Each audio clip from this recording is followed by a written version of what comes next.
Good morning, good afternoon, good evening. A warm welcome to our panelists and attendees to the second webinar in the ICCROM webinar series on Global Voices, Heritage and Pandemics. Recordings of the previous webinars are available at ICCROM lecture series page and on ICCROM YouTube channel. Conceived within the framework of ICCROM's international program on first aid and resilience in times of crisis, these webinars offer a platform for our extended community to share experiences and strategies. Together, we will reflect on how to support affected communities and strive for resilience of both tangible and intangible cultural heritage, while we return to a new normal.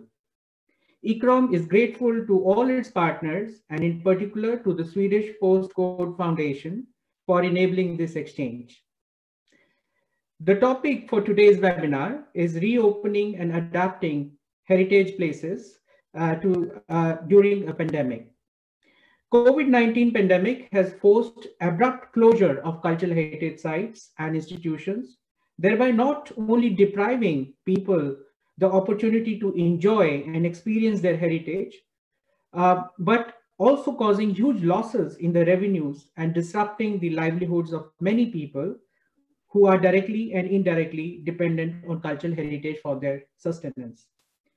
In the post-lockdown period, these heritage places are slowly opening up in the new normal that is determined by the norms aimed at preventing the spread of this highly contagious infection.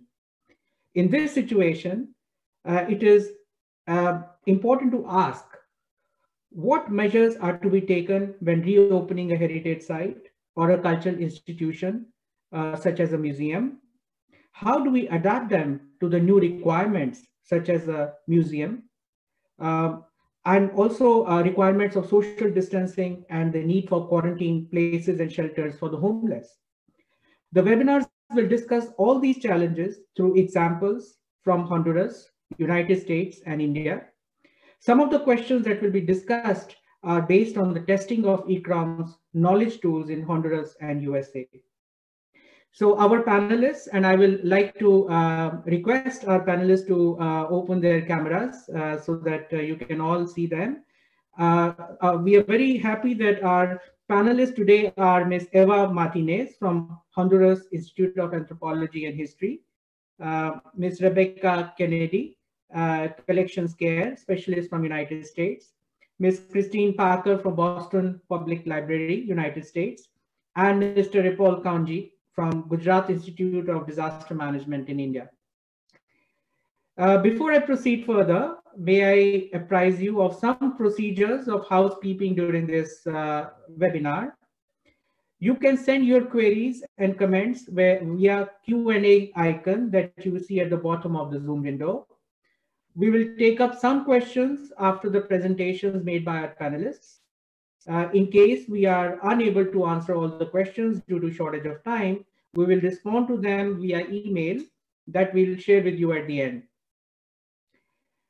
Let me start, for those who may not know us, by giving a brief background on ICCROM. The International Center for the Study of Preservation and Restoration of Cultural Property, ICCROM, is an intergovernmental organization working in service of its 137 member states for promoting the conservation of all forms of cultural heritage in every region of the world. It was established in 1956 and is headquartered in Rome with a regional office in Sharjah, UAE. ICCROM undertakes global initiatives in conservation training, information, research, cooperation, and advocacy for heritage organizations and professionals. Well, reverting back to today's topic, I would like to highlight 4 critical points that I hope we can discuss during today's webinar. So let me share these points with you. So the first point is, just a second. What are the key challenges that we are likely to encounter in our heritage sites and cultural institutions in post-lockdown period while we are still in the midst of pandemic? what can we learn from various initiatives that are being carried out in various countries to address challenges through mitigating risks and adapting to the new reality? How can we ensure support across heritage sector in various countries in sharing experiences, tools, methodologies, and resources that will help in dealing with this unprecedented situation? And lastly, how can heritage sector collaborate with other external actors from public health, infrastructure, land use, etc.? Through the course of this webinar, our panelists will present their experiences. And just let me close this screen. Yes. So through the course of this webinar, our panelists will present their experiences in opening and adapting cultural heritage sites and cultural institutions to the new reality in the times of pandemic. So let me have the privilege in firstly inviting Ms. Eva Martinez, Chief of Cultural Heritage at Cultural Heritage Honduran Institute of Anthropology and History. Ms. Martinez will be speaking on reopening archaeological parks and planning for a new normality of cultural places in Honduras. So over to you, Ms. Eva. Hello, good morning. And thank you for the invitation. Well, as in many countries, it is uncertain when the lockdown restrictions will be lifted in Honduras. The whole country has been under curfew since March 17th, and all but essential businesses has been closed since, including museums, archaeological parks, and historical monuments, which has created challenges to the management and conservation of these cultural places, as well as profound impacts on the livelihoods of those who directly and indirectly depend on the previously normal public use and function of those sites. In order to prepare for a new normality that allows to preserve and enjoy our cultural heritage, we have been reflecting on the following.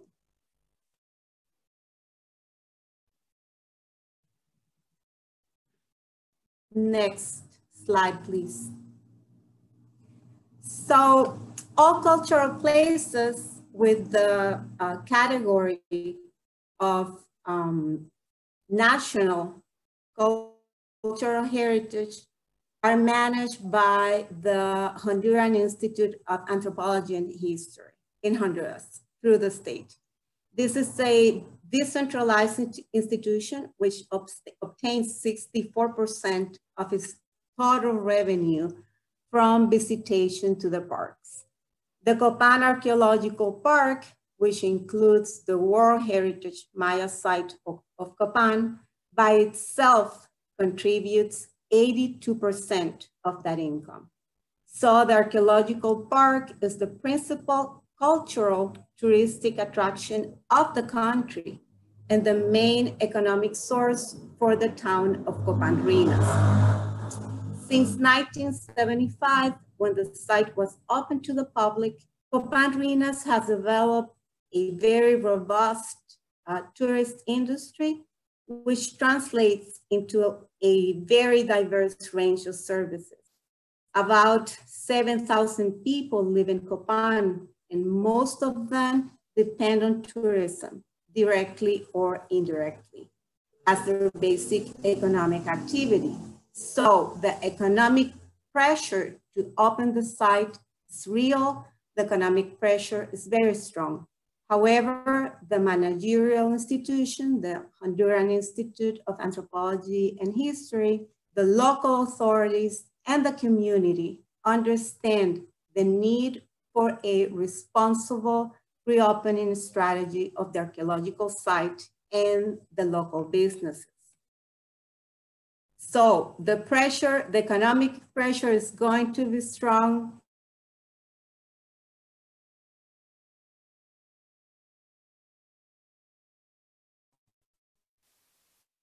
It is strong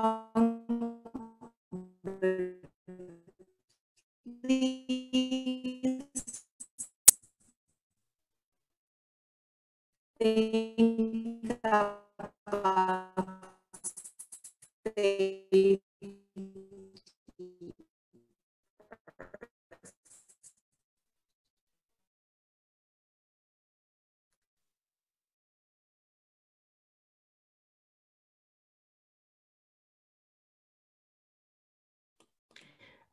think there is a video, there is a technical issue here. So we will get back to Eva again. Let me pass to the, let us get back to the next presenter. And I will now like to invite Becca Kennedy, our collections care specialist from the United States.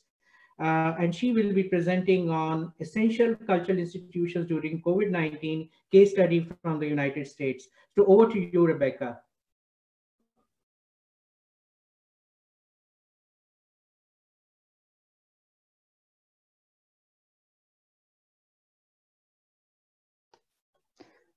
Thank you. So the laws and guidance over COVID-19 in the United States has continually changed based on the phase and impact of the virus. We have seen cultural institutions adjust, adapt, and change to continue serving their communities and honoring their missions. Most of this has been through the online programming, but several institutions have continued to open their doors for vital and often life-saving purposes.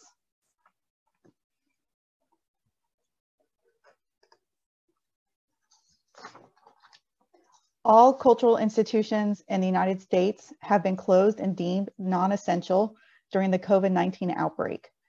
Most have been closed since the middle of March, yet some of these cultural institutions have creatively adapted to the situation and are using their institution infrastructure to serve the community while still obeying the state and federal laws.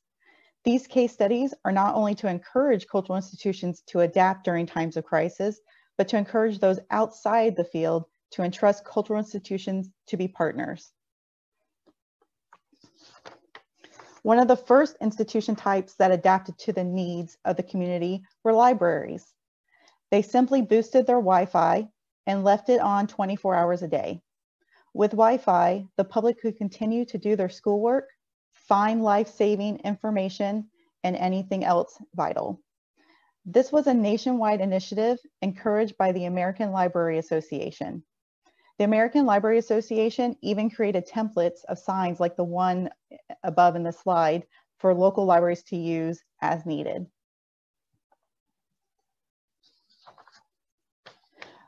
With these mandated closures, institutions found their very large parking lots empty.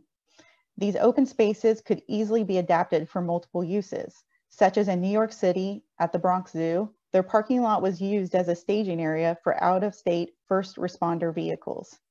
Then at the Happy Hollow Park and Zoo in San Jose, New Mexico, 109 mobile homes and trailers were set up to house the homeless to protect them from the coronavirus. Parking lots were also turned into COVID-19 testing sites, such as the Baltimore Museum of Industry in Maryland and the Zoo Knoxville in Tennessee.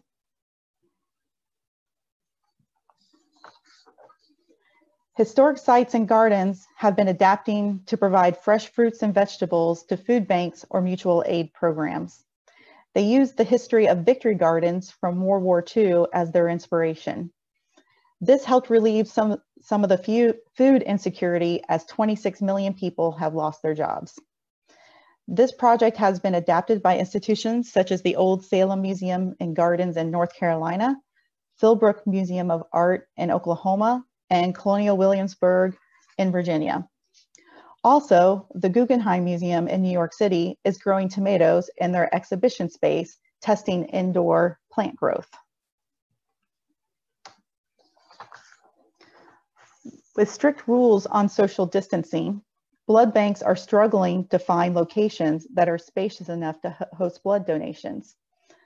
Cultural institutions have again adapted to provide their spacious atriums, foyers, and naves. Successful blood donations have occurred at the Field Museum in Chicago, Illinois, and the Washington National Cathedral in DC.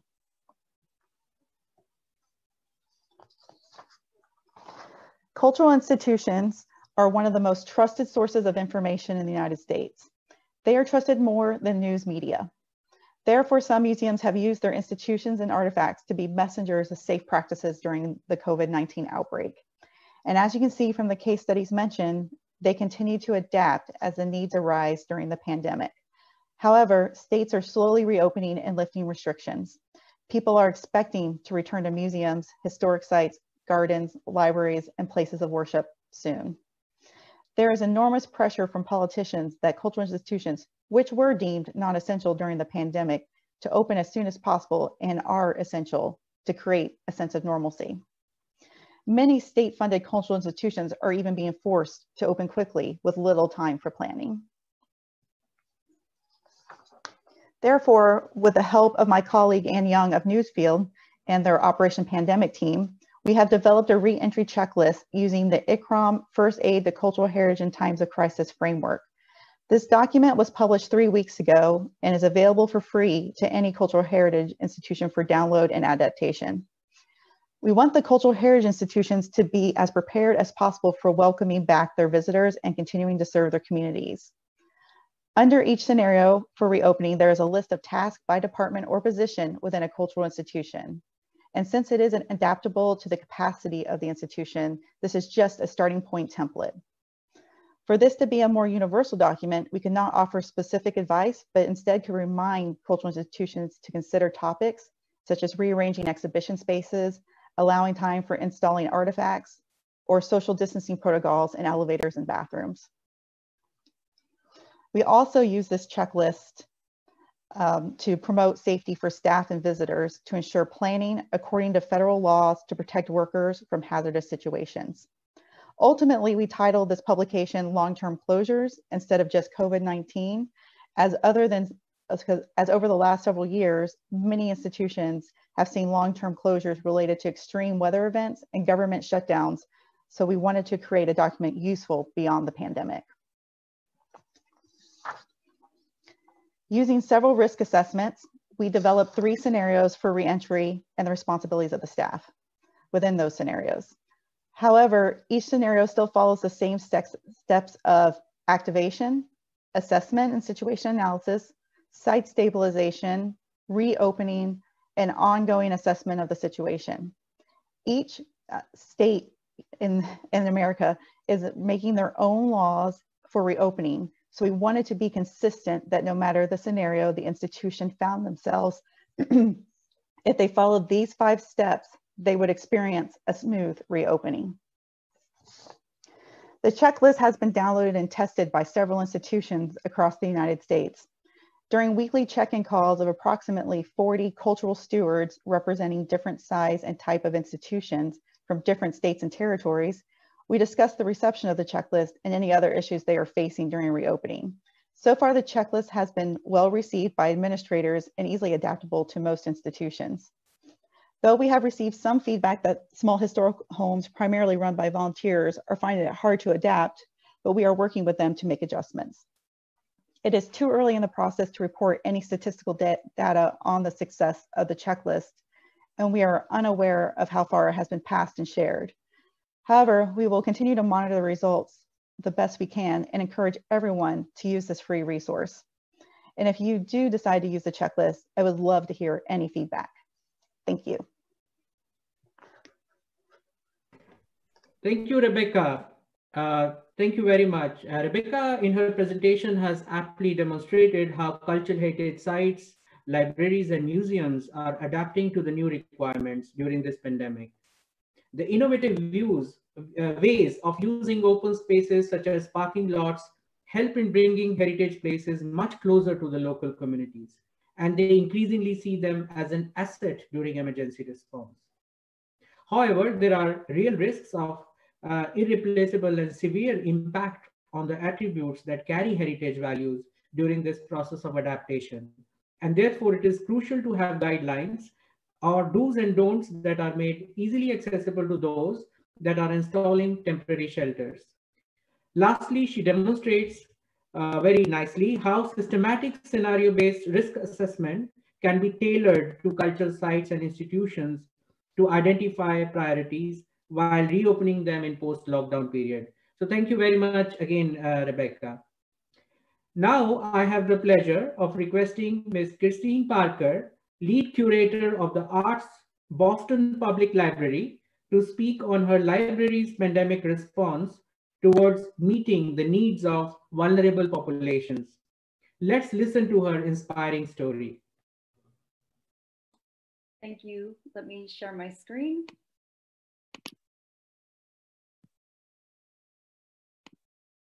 Thanks very much, everybody. Thank you, ICCROM, and to my colleagues, and for everybody here watching. I hope everybody is doing well. I'm Kristin Parker, lead curator of the arts at Boston Public Library. On a normal day at the office, I'd be overseeing the Department of the Arts and a curatorial team responsible for our collections of prints, drawings, photographs, music, and fine art. Since mid-March, I've been working remotely with occasional trips into the library to check on collections. It's also relevant to share that I volunteer with a homeless shelter right down the street from the library.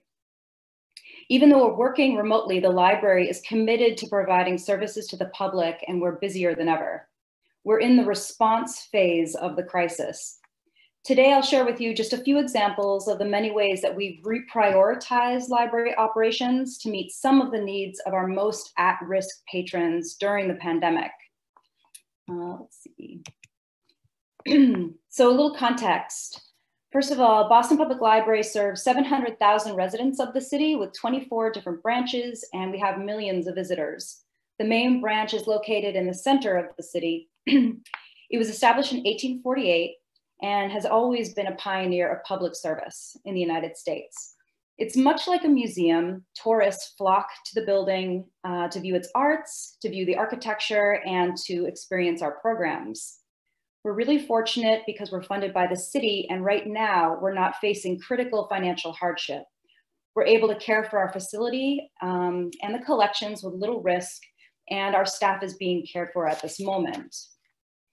Over the doorway to the library are the words "free to all." We take this mission really seriously and are committed to caring for our citizens by providing access to resources for learning and for enjoyment. People from all walks of life come to visit us. We find visitors holding meetings, borrowing and reading books, studying works of art, having a coffee, taking language classes, and charging their phones. We offer shelter from the rain and snow and a place to rest. And libraries are some of the few places that are truly welcome to all, regardless of income, class, age, or race, whether you're housed or you're unhoused. So the COVID-19 pandemic has shuttered public libraries nationwide, as my colleague Becca pointed out, compelling librarians to deploy virtual alternatives to in-person services while providing more electronic collections to meet the growing demand. But these virtual offerings have left out some of the public library's most devoted yet most vulnerable patrons, those who are unhoused or coping with mental health problems or substance use. When the pandemic hit Boston, we felt the pressure of exposure rates early on. As the days went on all around the city, personal protective equipment, surface cleansers, and hand sanitizer became impossible to find as the pandemic began to hit the surge. As a major gathering site, the library was also a potential hub for COVID-19 transmission. We adapted as best as we could, but realized it was impossible for us to keep our patrons or our workers safe. So we knew we had to close the facilities, and that was a really hard decision for us. The closure of the library immediately exposed the deep societal needs that aren't being met for our most vulnerable populations, including people who are unhoused. Besides offering a place to rest, the unhoused used our bathrooms, they charged their phones, and they accessed our Wi-Fi. So in the same time that we closed our facilities in Boston and the branches, other nearby social services that offered food and hydration to the homeless also closed down. So suddenly our homeless community, already so vulnerable, were doubly displaced with no protection. So the closing of the library contributed to a secondary crisis in the city. And we recognized in the library right away that we had a responsibility to our patrons, all of them. So I immediately contacted the shelter I volunteer with downtown to see what the situation was there. The number of homeless visitors to the shelter was growing to difficult levels and putting pressure on already stressed volunteer workers with few tools to support growing needs. It was clear that human lives needed to be our focus. Our work in the arts department could wait. So during the first 2 weeks of the closure, like right before we closed, as we knew we were closing, we inventoried our supplies. We donated our PPE, masks and gloves to healthcare workers. We gave boxes of heavy Mylar enclosures that we use for to rehouse historic photographs to an organization making face shields. They didn't really work, but at the time we were looking for anything possible. People were pretty desperate in the hospitals. So we just used whatever we had. Using bottles of isopropyl alcohol from our conservation lab, we made bottles of hand sanitizer to distribute to the shelters who had access to nothing. The second thing we focused on was access to technology. We heard from several shelters that the lack of access to Wi-Fi was causing a lot of distress. Because COVID-19 isolates people from friends and families, it's important to find ways for people to stay connected, especially in recovery programs where connection is critical to healing. For the homeless, there's a vital relation between communication and people getting housed and finding the resources they need to get on their feet.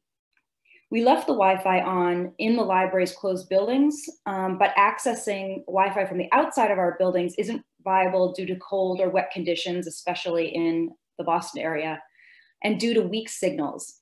We were also afraid of people gathering outside around the building when they're meant to stay apart. So we realized that we needed to turn outwards. We needed to bring our services from the library into the community and into the city itself. Our IT department and our outreach coordinator connected to the Boston Public Health Commission and the Department of Innovation and Technology and identified pop-up medical clinics that were appearing in parking lots and different places around the city and comfort stations and shelters. And we gave out all of our portable Wi-Fi hotspots from our circulating collection. We also donated all of our iPads from our collection to a shelter who wanted something to keep people engaged as a way to encourage self-isolation to reduce the risk of exposure. The third step that we've taken is to encourage activities that could be done solely, which is reading books. We started a program called Books for Boston. We purchased books from local independent bookstores who are struggling right now as a way to support their business. So we're kind of trying to maintain an ecosystem of support within the city. So far, the library's delivered 2,500 books with a goal of distributing 5,000 books, using all appropriate safety precautions to deliver the books to social service centers. Choosing books has actually been a real highlight in an otherwise bleak time, because books provide a way for people to connect to the human experience during periods of forced isolation. And so now we're heading towards the passing of the first surge, and we're becoming more familiar with how to manage our health and safety during the pandemic. We're still working remotely. We don't know when we're going to be back in the facility. We're working on plans. The arts department is able now to determine, to turn its attention to the creative ecosystem in the city, which is also suffering great stress as arts organizations have closed down, possibly for good, and ways for artists and other creative people to make a living have been sorely reduced. So we're starting a new program to dedicate our collections acquisition budget to support Boston area artists.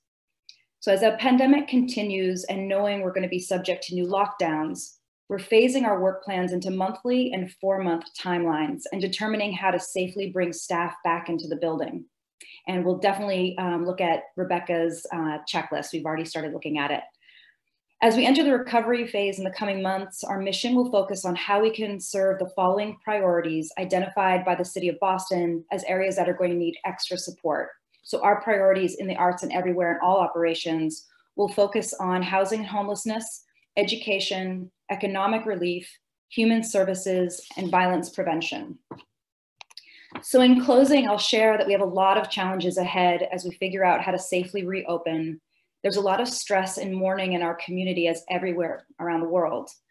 But I'm really incredibly encouraged to see how our colleagues have come together to reprioritize their work for the common good, for our city, and for our people. And I'll be glad to talk about all of these things afterwards during the Q&A. Thank you so much. Wow, this was very inspiring, Kristin. The efforts of Boston Public Library and especially your personal efforts have provided us a remarkable example of how cultural institutions can so successfully contribute towards humanitarian work during crisis situation. Indeed, culture is about people, and our efforts to have to start and end with them. This also certainly changes the wrong perception that many people hold, that dealing with heritage is an elitist affair, and therefore question consideration of heritage in disaster situations. Like schools and hospitals, cultural sites and institutions can serve the role of lifeline buildings during crisis, as Kristin's example has very aptly demonstrated. So thank you once again, Kristin, for this very, very inspiring presentation.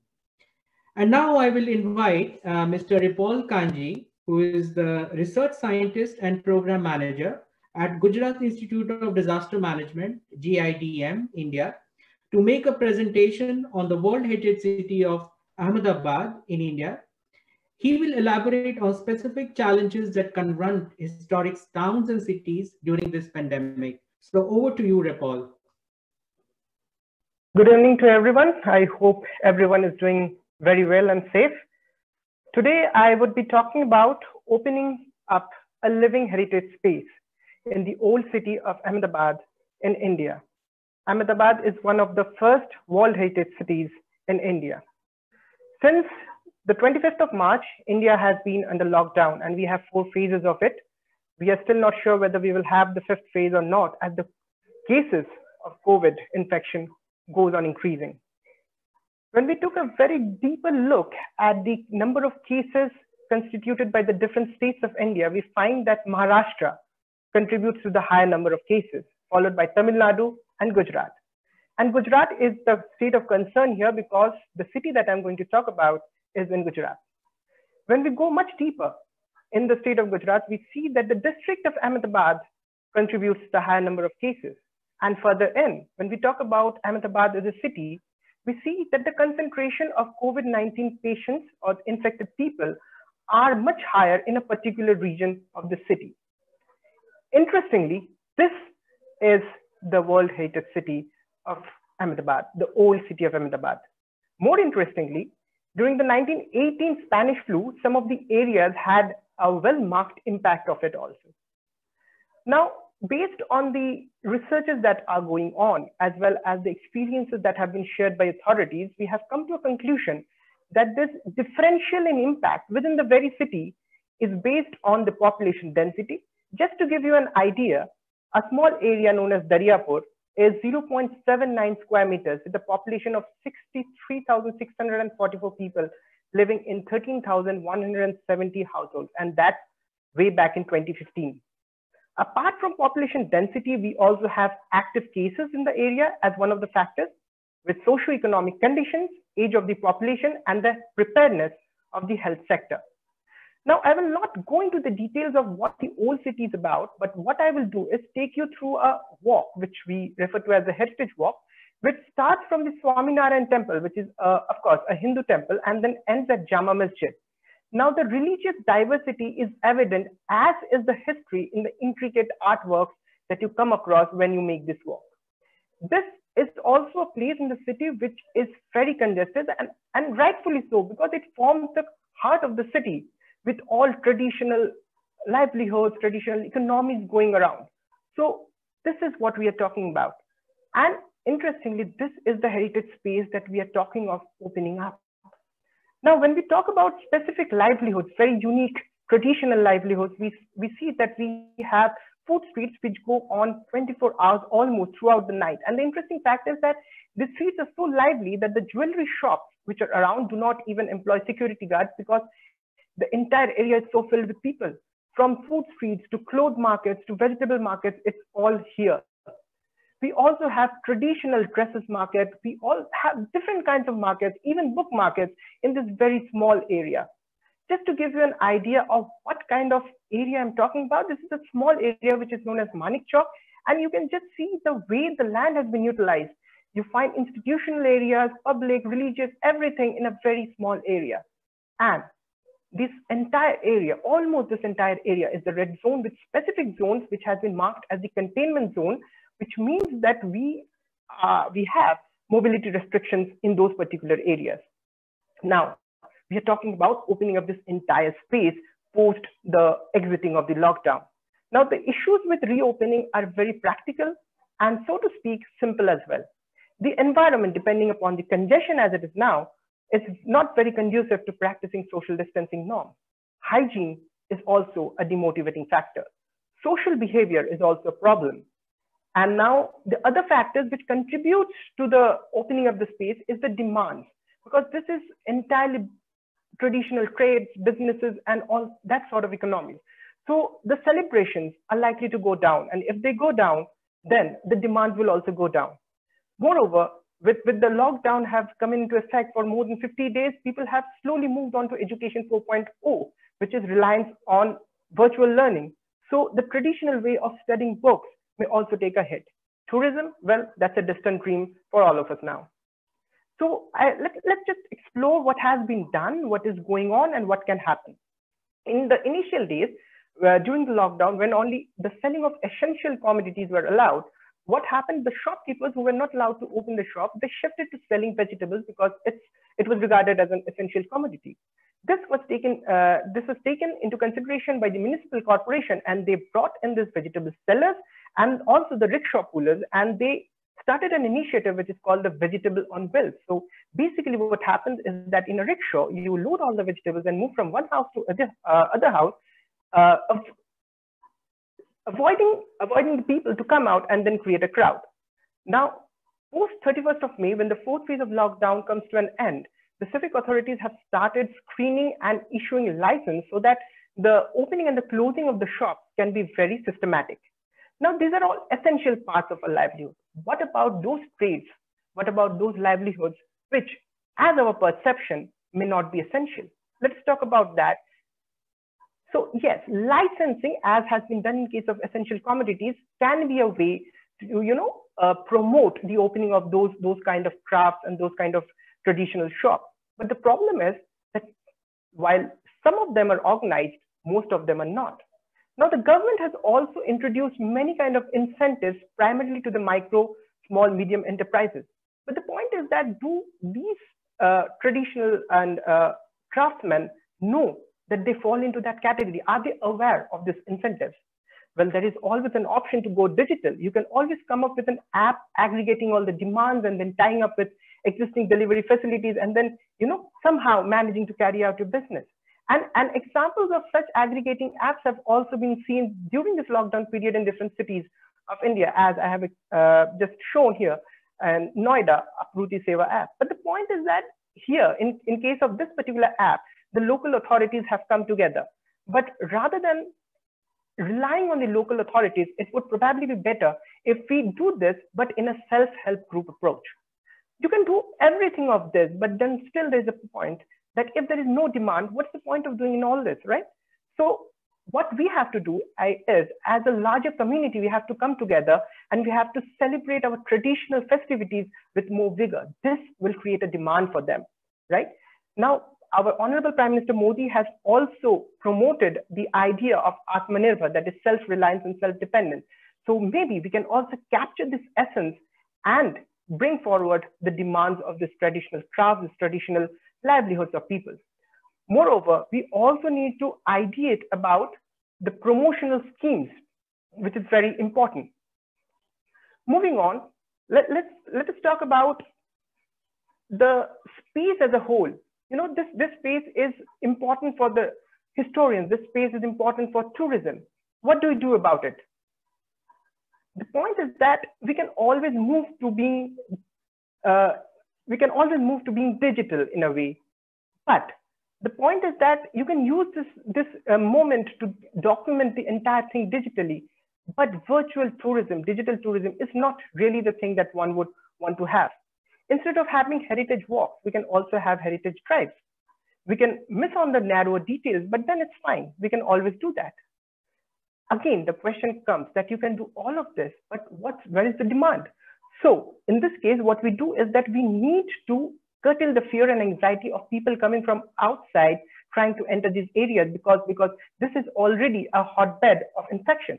So we'll have to promote IECs on how these areas have been sanitized, how these areas have been disinfected, right? And then we can also have promotional schemes like the one that Sicily has come up with. I'm not saying that fund the entire vacation of someone, but yes, of course, we can come up with schemes where the homestays in the older part of the cities can be promoted somehow. Now, being a disaster risk management professional, I should also talk about a pertinent issue which considers all this and then is evident in the future. That is the impact of heat waves. Now, what I suppose is the best way to go forward, considering the regulations already in place due to COVID, is to have eased and controlled traffic, staggered timing of shops and working hours, and always ensure sanitation, hygiene, power, and water supply. Well, most of this goes to the local authorities, but then these are very important measures when we are talking about opening up this larger space. Finally, I would like to conclude by proposing a new idea of new normal, which includes reorientation of thoughts, ideas, trades, and businesses, accepting that we have to adapt. Change is the only constant. So we will have to innovate and we'll have to adapt. And finally, developing a sense of self-reliance. We'll have to rely more on ourselves, our immediate community, local and indigenous solution, and then always learn, learn, and learn, so that we do not let this happen again, because we have been hit in 1918 and we have been hit again in 2019, 2020, and we do not want this to be repeated. So this is how I propose we accept the new normal and move on. Thank you. That would be all from my side. Thank you, Ripple, for your thought-provoking presentation. If you can just stop your, yes, thank you. So it was very thought-provoking presentation, Ripple. While considering the spread of COVID-19 infections, we think of cities as hotbed. Based on evidence, your presentation has clearly brought out the fact that even within cities, historic areas are much more vulnerable because of their higher density, dilapidated infrastructure, and poor and informal sector, including artisans for whom lockdown has had much harder impact, as we all know. It is important to give special consideration to finding innovative ways of reopening these urban areas to enable the informal, medium, and small-scale enterprises to get livelihood opportunities. As you mentioned, it is important to encourage creation of self-help groups to cater to special needs for reopening and adapting public spaces during this pandemic, and also to provide services to people. Your call for creating a new normal based on reorientation, adaptation, and self-reliance is certainly worth considering. So thank you once again, Paul.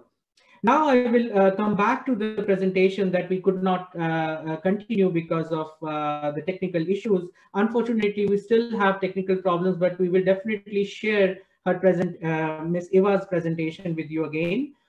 So I will just request my colleague to show you the presentation. Okay, so I'll just switch to Eva's presentation, where she was, in fact, trying to tell us, if we move to the next slide, she was trying to remind us of the need for being aware of the pressures, actual, real, and needs for reopening cultural places. And she was showing the point that a decentralized institution which obtains 64% of its total revenue from visitation to its park is very hardly affected because of this pandemic. The Kopan Archaeological Park, which includes the World Heritage Maya site of Kopan, by itself contributes 82% of that income. The archaeological park is the principal cultural touristic attraction of the country and the main economic source for the town of Kopan Ruinas. Since 1975, when the site was open to public, Kopan Ruinas has developed a robust tourist industry which translates into a diverse range of services. About 7,000 people live in Kopan, and most of them depend on tourism, directly or indirectly, as their basic economic activity. The economic pressure to open the site is real and strong. However, the managerial, institution, local authorities, and community understand the need for a responsible reopening strategy for the archaeological site and the local businesses. Let's go to the next slide. Can we have the next slide, please? Yes. So each country has developed, I would request you to go back.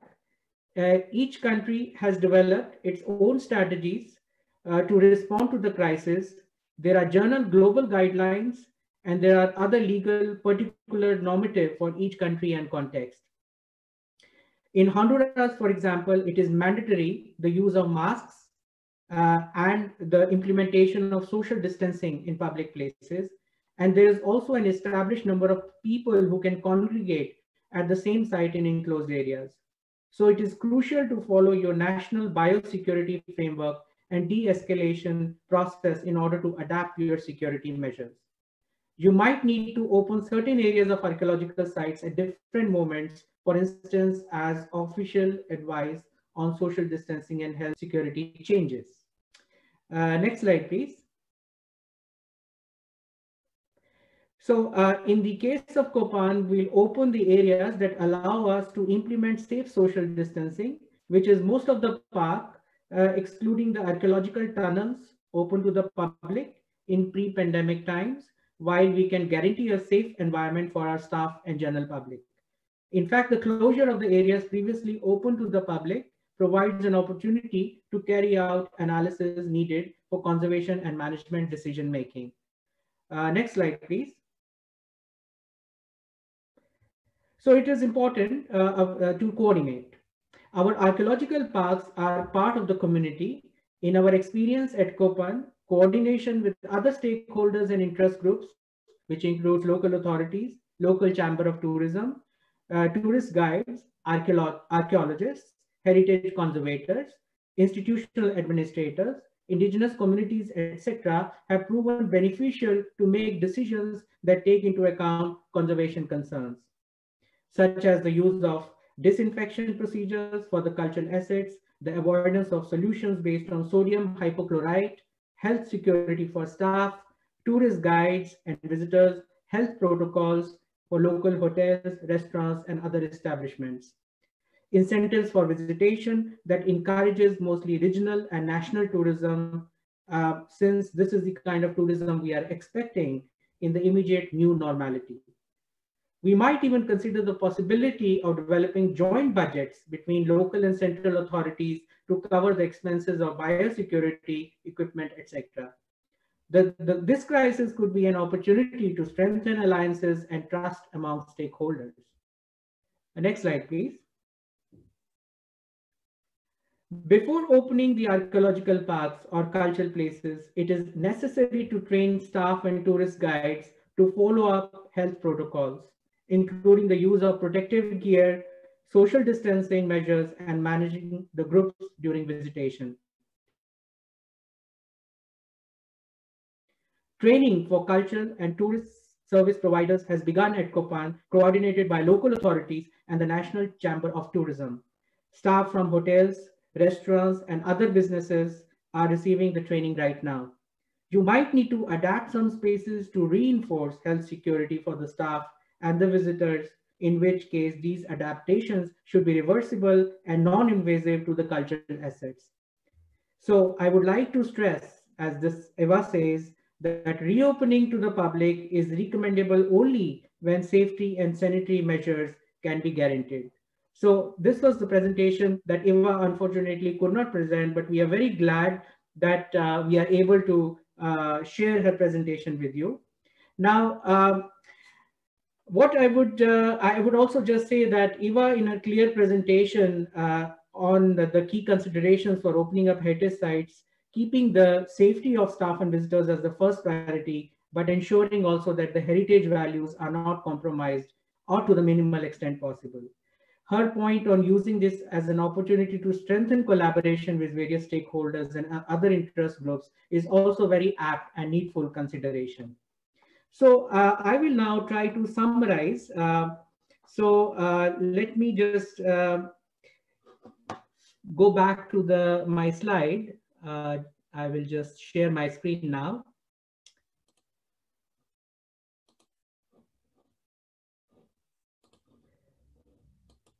Okay, so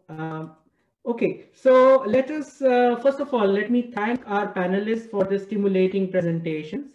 I would like to mention here especially that all our panelists are part of ICCROM's growing network of cultural first aiders that span 78 countries. So we are very, very proud of that fact. And I would now summarize through these key lessons that we have learned. First of all, effort should be made to dovetail specific responses of various sites and institutions to the overall government policies for this pandemic, keeping in mind the health and safety of staff and visitors as the first priority. Special tools, strategies, and innovative solutions need to be worked out while reopening and adapting cultural heritage sites and institutions. There are many interesting examples to inspire us, as we saw a few through Rebecca's case.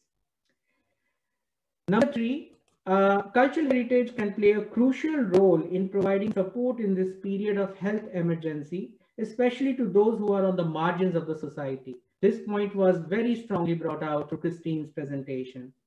And lastly,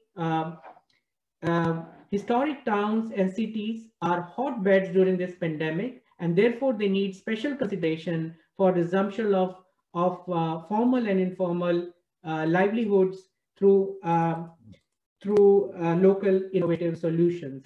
And this was also a very important point that came out. So now let's move to the next session of Q&A. We have received some many interesting questions and comments. Due to a limited time, it won't be possible for me to take up all of them, but I would like to pose some of these questions to our panelists. So let me come to these questions. Okay, so let's stop sharing the screen. And now I'm going to ask these questions. So, okay, so the first question I have is for Kristin. Kristin, do you have, there's a question, very interesting question for you. Do you have any advice for how to make toilets safe? Say one more time. Do you have any advice on how to make toilets safe? Well, that's actually a huge issue for the library because so many people use our bathrooms all the time. They are constantly breaking down under normal circumstances. So it's actually something that we think about a lot, and we have a new facilities manager who is coping with that. I don't think that we can. Right now, our facility is closed at BPL. We're talking about right now how to ramp up our staffing in order to just keep it constantly clean and limit how many people can go there in there at a time. So again, it's that social distancing, limiting how many people can go in, and then constant cleanup afterwards. There had been talk about putting things outside the building too, but it's just not safe at this particular moment. So I don't know if that answers the question, but it's definitely a challenge. Thank you very much. So Becca, for you, there's this question: how can we apply checklists to historic homes? And many of them are asking, how can we get this checklist? So maybe you would like to respond to this. So we've distributed the checklist to as many organizations as we can, hoping that they'll post it on their website. I don't think it's on ICCROM's website, but I'm sure we can, talk about that. But it is available on my personal website, curaecollections.com, and it is available at museumstudy.com on their free course for download. We also, for historic homes, the list is still adaptable. So you'll see that we have listed every possible person who works in a historical cultural institution. And many people don't have those many employees, but they wear many hats that fall underneath these umbrellas of those positions. And for historic homes, it's just as adaptable. What the bigger issue was is that they felt as if it was too broad and they needed it to be more specific to their tighter spaces. And that's a square foot issue, because if you do the calculations of how many meters or how many square foot people are allowed in, and you do the calculations, people were calculating 6 foot radius for every single people, which is actually 12 feet between people. And it ended up being 150 square feet per person, which is too much. So once you redid the math, it's actually a lot less, because you only need 3 foot radius for a 6 foot radius for people, for a 6 foot distance for people. So that's where the big conundrum was coming from, was how to do the flow in a historic home and adapt. And one of the issues that does come up in the checklist is actually bathrooms. and many people only have one bathroom, like one stall, one toilet. And so it sort of addresses how that you just need to think this stuff through, and your cleaning and stickers and how you're going to do entry. Are you canceling tours? Are you going to do tours? But it is still adaptable to historic homes, especially if you have space outside. We even include how to deal with your space and use your outdoor space. Thank you, Becca. So now I move to Ripal, and Ripal, there's a question for you. Who are the actors who we have to involve in ensuring that historic urban areas are adapted to the new normal, as you seem to suggest? Thank you for the wonderful question. Well, if I talk about the old city of Ahmedabad, it's under the jurisdiction of municipal corporations. So of course, you cannot do anything without involving the local authorities. So that's the first stakeholder, I would say. Moving on, we will also have to take into account the people who are living there. And now there's a lot of diversity in the type of residents that are there, but there is also an evidence of unity among them. So just as I suggested, that when you do the cultural walk, you move from a Hindu temple to a Muslim mosque. So this diversity is also actually a unity. So you can, this entire community is actually tied up together with all their means of livelihood connected to each other. So you have to consider all of them and also the local authority. Because if you consider only one part of them, then any implementation plan will of course fail. So you will have to consider, you will have to bring them on board, both of them, and then only you can implement a plan. Right. And they're also asking you, what you think are the means of information and communication that you may suggest? Right. So as I suggested, the concept of unity in diversity is very important here. For example, when we were considering of opening up this old space, what we did was we thought of opening up it in phases, because once you start opening up the space, which is the red zone or the containment zone, people start mobilizing within that zone. And then eventually you build on the confidence of people living in the outer boundaries, and they also come together.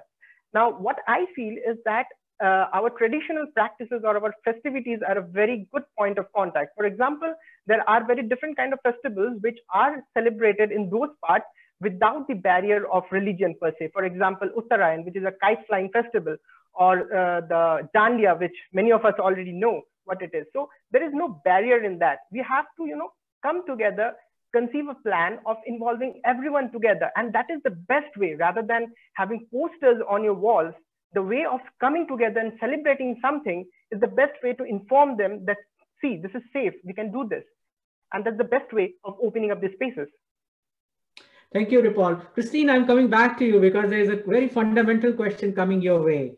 And that is, what role heritage plays, according to you, in well-being of a community based on your own experience?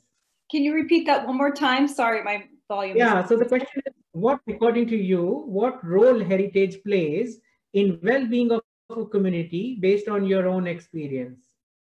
I mean, so for the library, we've always been so deeply connected to all of our patrons, from our students to our tourists, to, the general visitors, to the scholars. Everything we do is so mission driven that we really listen to the community and what they want. We're a public institution. Every decision that we make, a lot of things, there's an opportunity for public comment. So we do a lot of listening, and we do a lot of communicating with various different organizations outside the library. So that kind of ecosystem, I keep using that word, but that kind of, constant connectivity is what drives us and allows us to remain relevant and adaptable to the needs of everybody, and what's going on outside of us. So the heritage is just integrated into the needs of the community. Thank you very much.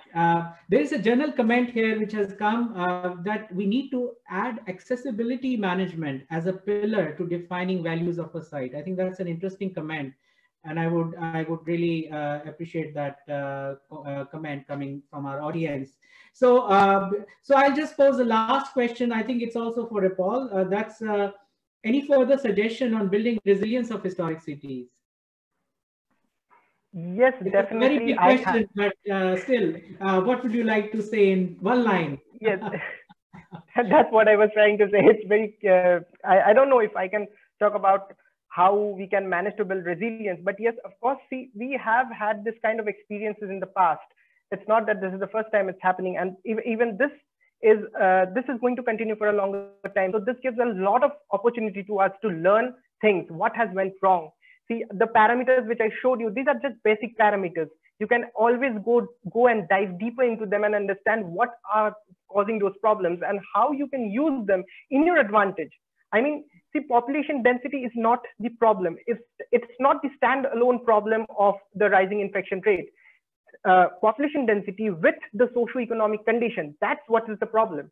So we cannot just, see one issue individually. We'll have to combine all these things, learn from the situation, and then innovate and adapt so that somehow we can manage to build up resilience. Thank you, Ripal. Thank you very much. Many questions, there are many people asking for the checklist shared by Rebecca. So Rebecca, we are also, of course, going to post it on our website at ICCROM, and so it will be easily accessible to all of you. We will keep you posted on that. So you will all be able to access it and tailor it to your needs. So that's an important resource that we have been able to receive thanks to Rebecca. So before concluding this webinar, on behalf of ICCROM team, I would like to once again express gratitude to all the panelists for their enlightening presentations, which brought out many important points. I would also like to thank our organizing team here at ICCROM that has been working very hard to bring these webinars to you under these exceptional circumstances. We also thank all the attendees for participating in the webinar and raising important questions. The recorded version of this webinar, as many of you have been asking, will be shortly made available on ICCROM website. The next webinar will be happening next week on 29th May, and you can see the title of our webinar next week is Saving Lives and Intangible Cultural Heritage in Crisis. So we would hope that you will also be able to join us in this webinar. Please log on to the website of ICCROM and also our social media platforms for further details. So thank you very much, all of you, for being with us. And I again thank all the panelists for sharing their important views. Stay safe. Goodbye.